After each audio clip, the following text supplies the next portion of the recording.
All right. And let me do that. Thank you. Let us.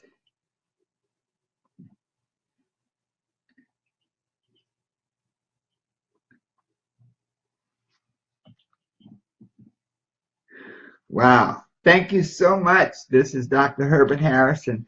Let me first thank Carolyn and Matt for keeping me on track. Carolyn, thank you so much for reminding me to hit record. Matt, you're always, that voice of yours just sort of resonates. And I say, man, when I grow up, I'm gonna speak just like Matt. I'm gonna have a voice like that, and everybody will pay attention when I'm talking. Okay. All right, folks. Today I know we want to get started right away because I have a lot to cover.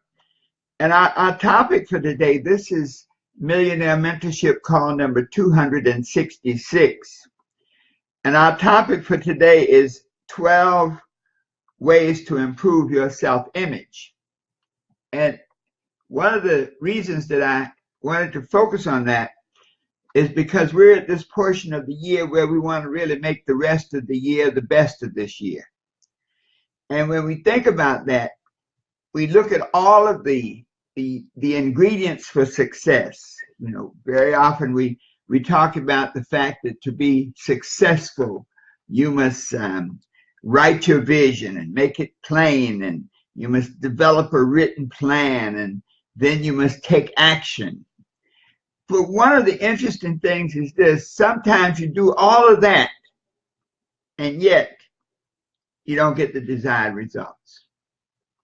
And I've been really looking at that because as a person who has always worked to follow the plan, to follow the path, as a student of success for the last 40 years, I constantly see the situation where you've done everything that you think you're supposed to do to be successful, but yet it does not happen. And so when you begin to diagnose and analyze what it is, it often comes back to something very, very fundamental: our self-image. We always bring ourselves to the party. So no matter what we do, no matter what program we take, I have friends that take seminar after seminar after seminar, and yet they haven't found what it is that they're looking for. And I think a part of that is because the seeking is not outside, it's inside. That whatever happens outside is a reflection of what's inside. And so if the outside world, the world of experience, is not happening the way you want it to happen, then there's a clue that it might be the self-image. It might be your internal workings. As when you have a car and it's not running right, sometimes when you have a car and it's running rough, and when you hit the gas, it doesn't accelerate as fast as you would like it to. And you take it to the mechanic, and he runs a diagnostic. He plugs it into one of these computers to try to figure out what's wrong. Well, when we start doing a diagnostic on ourselves, when all else seems to, we've gone through and we've analyzed, we get back to that point of maybe it's how I see myself. Maybe it's my self-image. And so I want to cover these 12 rules, 12 ways to improve your self-image. And the reason is that within these, I guarantee that you'll see some things that you need to work on. I know for me that I see things and I say, okay, as many times as we've been through this, there's always something that needs a little tweaking. So let's look at these 12 ways to improve your self-image, because this can be the key that you need to make that breakthrough from where you are to where you want to be. So number one is to be honest with yourself. Don't deceive yourself. You see, deceiving yourself is another way of pretending that everything is all right. When you're not honest with yourself, you totally defeat your quest for improvement, and you bury your potential self-image under layers of illusion and deception. Folks, that's heavy. If you are still blaming others, if you're still making excuses, if you're in denial, many times when things don't work out the way we want them to, we start to blame other people. We start to blame the world. We start to blame the politics. But as long as we're in that blame level of consciousness, it will not happen. Number 2, develop your imagination. You see, your imagination is the blueprint for your future reality. It is the first step in the creative process. So, if the life that we're experiencing is not the one that we want, and we are honest with ourselves, our imagination is the next step. Because, you see, our imagination is a blueprint for our future. And so if the future that we are experiencing in the present is not the one that we wanted, then we need to change the blueprint.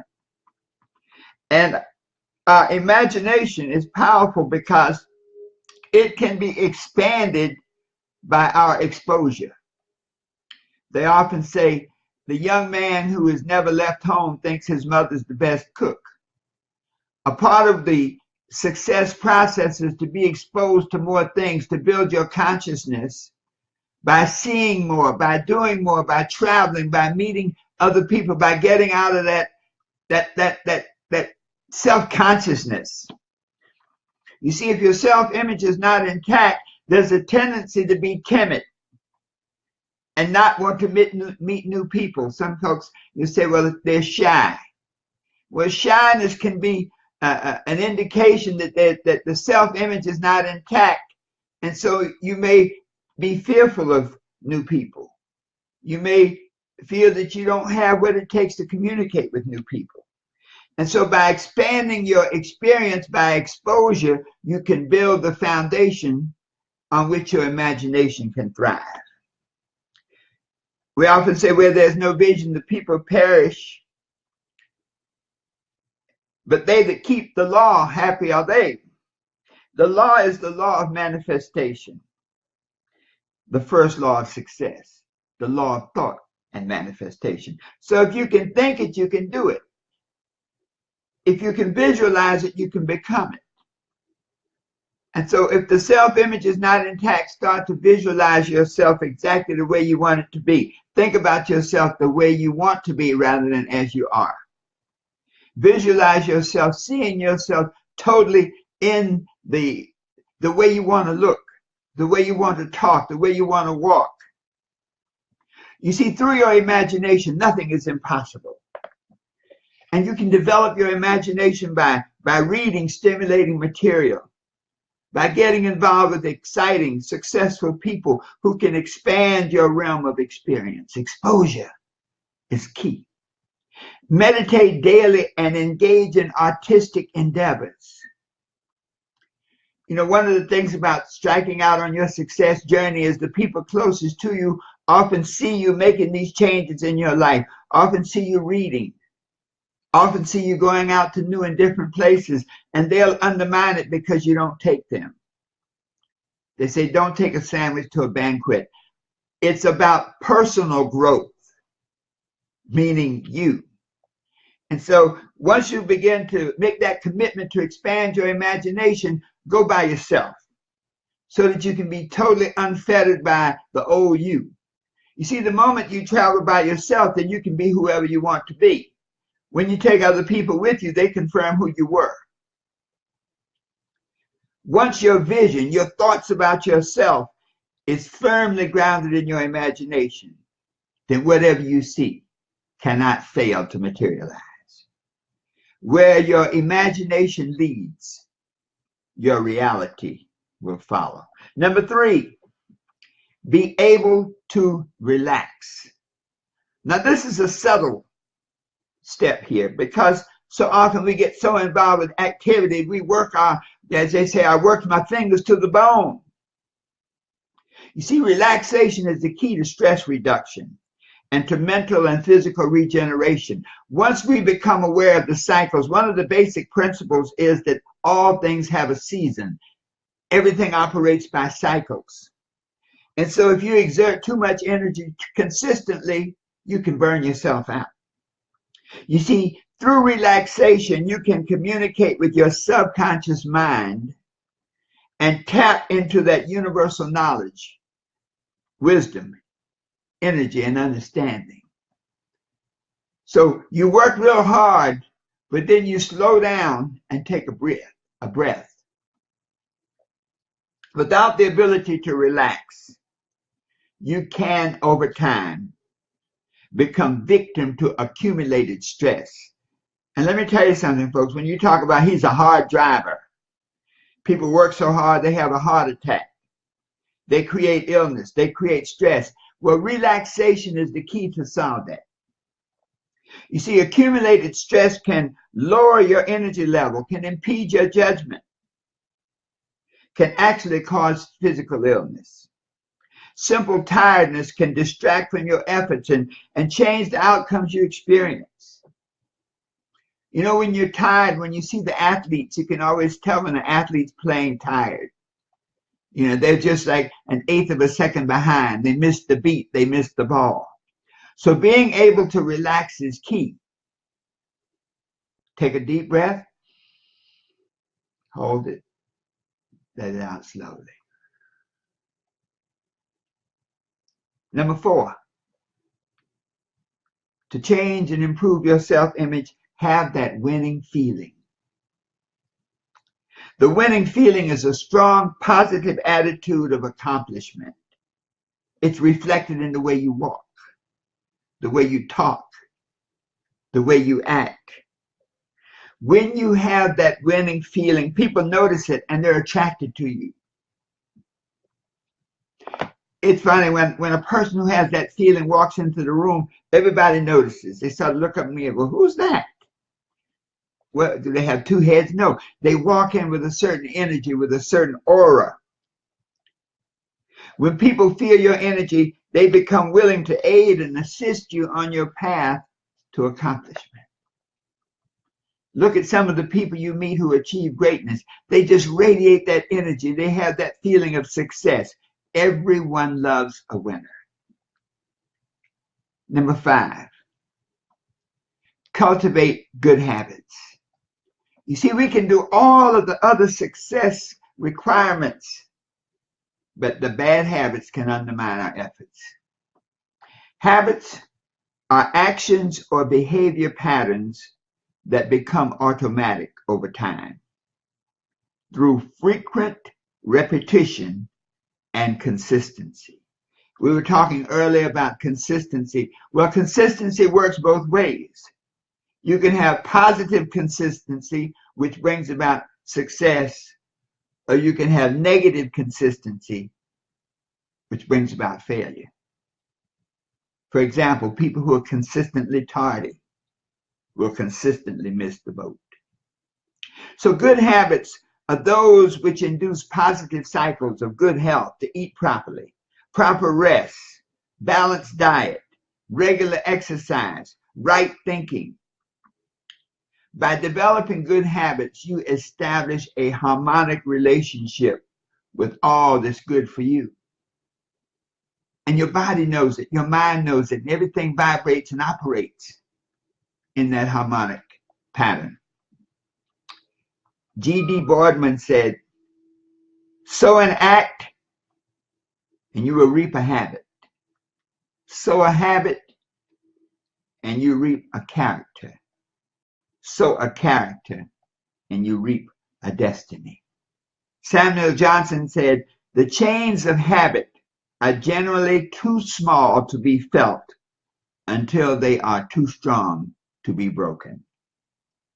So when you strip away all the other excuses and explanations, where you are right now, whatever is going on in your life, positive or negative, is supremely impacted by your habits. Number 6, aim to be happy. You see, the law of expectation is a combination of faith and hope. Faith is the substance of things hoped for and the evidence of things not seen. So the law of expectation says that you're now projecting your psychic energy onto that which you desire. There's a great saying, it says, expect a miracle and you get a miracle. When you aim to be happy, you have a great sense of expectancy each day. You expect the day to be full of happiness. You expect good things to happen to you. You experience each day from a perspective of happiness. You know, oh man, what joys am I going to experience today? Today is a great day for living, sharing, and being alive. Oh, I go forth with a positive attitude. You start the programs of yourself so that you aim to be happy. So that is one of your stated goals. Focus on the good and the positive aspects of every moment. I wrote a statement this morning in my thoughts, and it said, I have become incredibly great at finding things that do not work. I've become an expert at failure. I know all the ways to fail. You know, the beauty of that is that once you make that realization, when you know all the ways to fail, the other side of that, you also know all the ways to succeed. What you focus on through faith will happen. When you face each day with a great sense of anticipation and expectancy, you become magnetized and you attract the object of your expectation. You know, there's a great saying that says, if you want to have friends, be friendly. If you want the world to smile at you, smile at it. Expect happiness and be happy. I love the affirmation that I use each day. It says, I go forth with a winning attitude. I go forth with a success attitude. I go forth with a money-making attitude. Number 7, unmask. Folks, this is deep. Unmask. You see, a mask can be like a cell holding you prisoner. At one point in my life when I was so lost, I didn't even know who was talking. When I looked in the mirror, I wasn't even sure who I was seeing. And I remember I wrote a song, and the song said, world, please help me to find myself, 'cause I woke up this morning to find that I've been living the life of somebody else other than me. Woo! A mask is a personality trait that you create and project to the world. Its purpose is to hide the real you. Masks are symbols of inferiority and self-doubt. They often are the result of somebody else's expectations for you. I'm going to read that again. Masks are often the results of somebody else's expectations for you. We often wear a mask to create a facade to please somebody else. And it is at the expense of suppressing the real you. Remove the mask of somebody else's expectations and stop deceiving yourself. As long as that mask remains, you cannot get to the underlying circumstances that caused you to create it. Neither can you get to that part of yourself that you need to change to improve your self-image. The moment you remove the mask, you feel as though a great weight has been lifted from you. For the first time in a long time, you can see the person behind that mask and begin the work of discovering the real you. Number 8, way to improve your self-image. Have compassion. You see, you must be sensitive to the needs of others and be willing to assist. As you progress along your success journey, you must acquire a greater sensitivity and a greater responsibility for the plight and condition of others. This human sensitivity puts us in harmony with our Creator, and it elevates the quality of our being. You know, we often project success as being a hard, selfish prospect, where you're a hard deal maker, and where you win at all costs. That type of success is short-lived. You see, we must have compassion for and be sensitive to the plight and the needs of all living things, people, animals, plants, the environment. Number 9, grow from your mistakes. If there's one thing that I would say is critical in creating the success you desire, is to recognize the value of mistakes, to recognize the value of failure. You see, no one has ever succeeded without making mistakes. If you're making mistakes, at least you know you're trying. Mistakes are life lessons in wisdom. I'll say that again. Mistakes are life lessons in wisdom. My good old Uncle Benny would say, well, you must be the wisest guy on the planet because you've made your share of mistakes. Well, let me tell you something, folks. Every mistake you make is a dress rehearsal for success. Every failure that you experience is a wall that once you climb upon that wall, once you break through that wall, once you go around that wall, you become stronger and you're able to see further and to be better. Often you learn more from your mistakes than from your more from your mistakes and failures than from your successes. You determine what works in a particular situation by learning what does not work and then trying again. Let me tell you something. You fail your way to success. One who has never made a mistake has probably never made a discovery. Let your mistakes, through intelligent analysis and corrective action, become the markers showing the way on your journey to improve your life. Mistakes are life lessons in wisdom. Nothing beats failure like success. Winston Churchill says, success is going from failure to failure, but never losing your enthusiasm.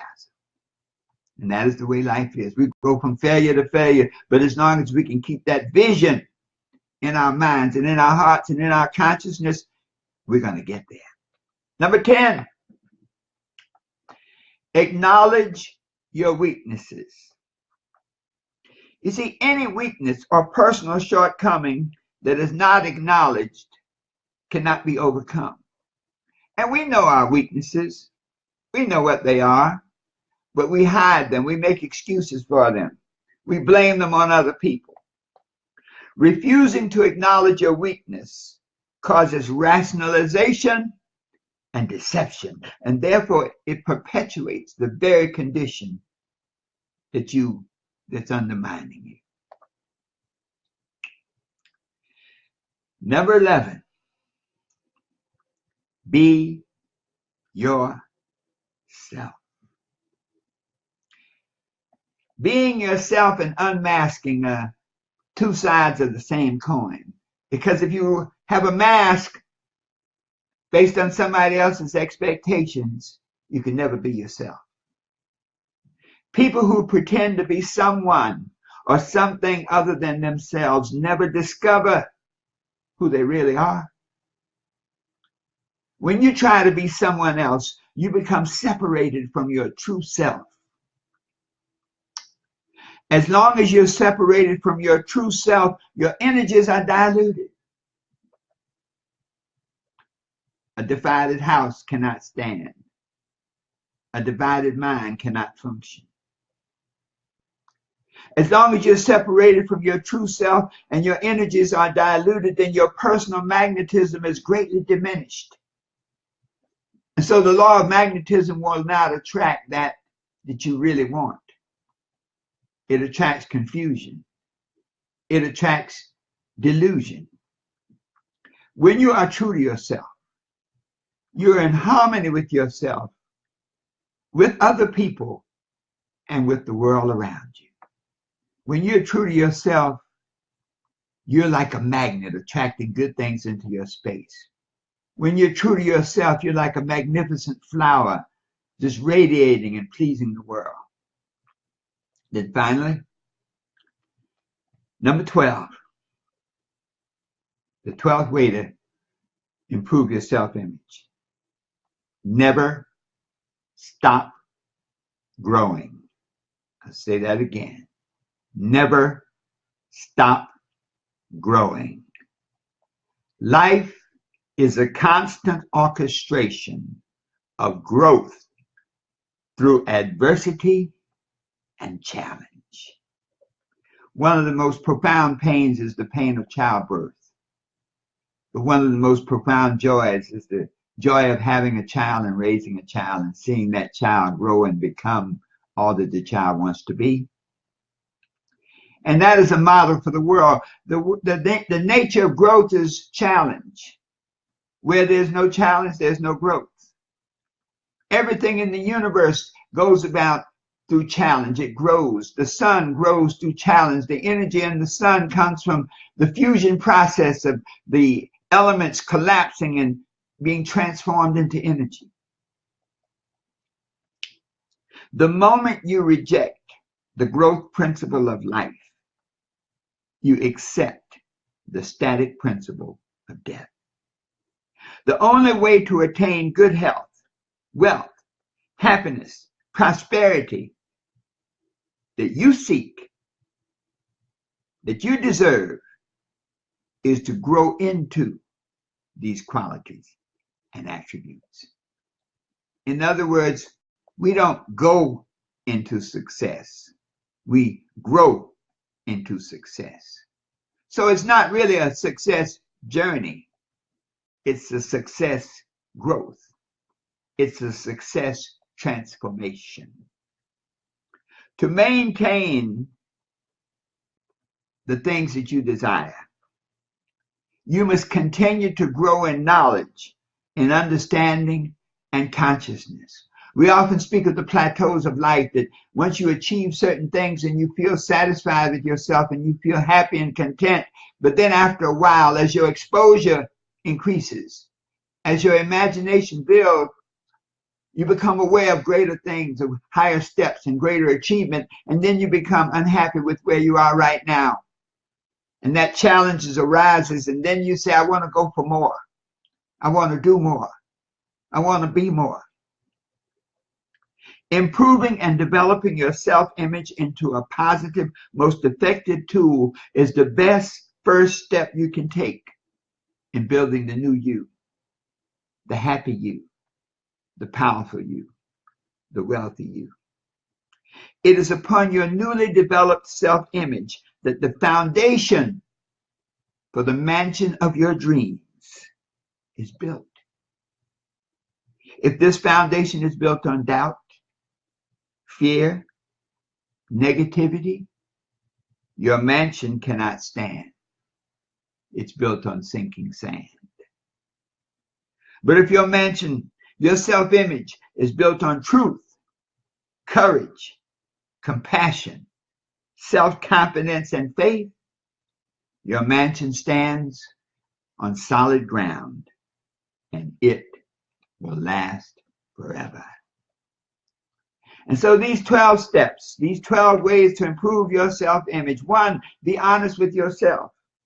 2, develop your imagination. 3, be able to relax.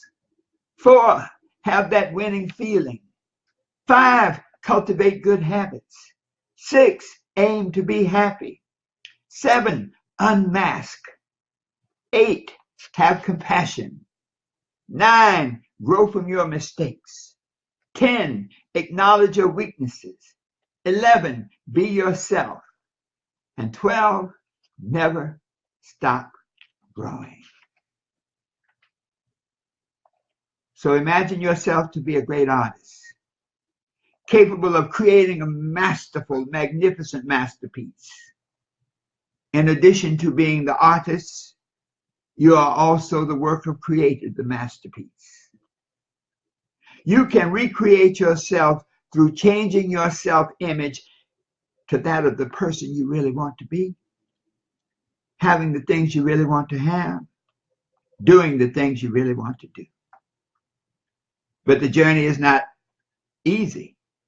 And I must warn you, it may not be pretty, but neither is being a caterpillar. Ugly, bound to the earth and driven by hunger. Yet, if that caterpillar can survive a profound metamorphosis, it becomes a most beautiful butterfly, free to follow the wind and fly to the sun. So let us each go through that transformation by creating the self-image that's consistent with, congruent with, compatible with the person we want to be, doing the things we want to do, having the things we want to have. And so it is. Remember this, the best is yet to come.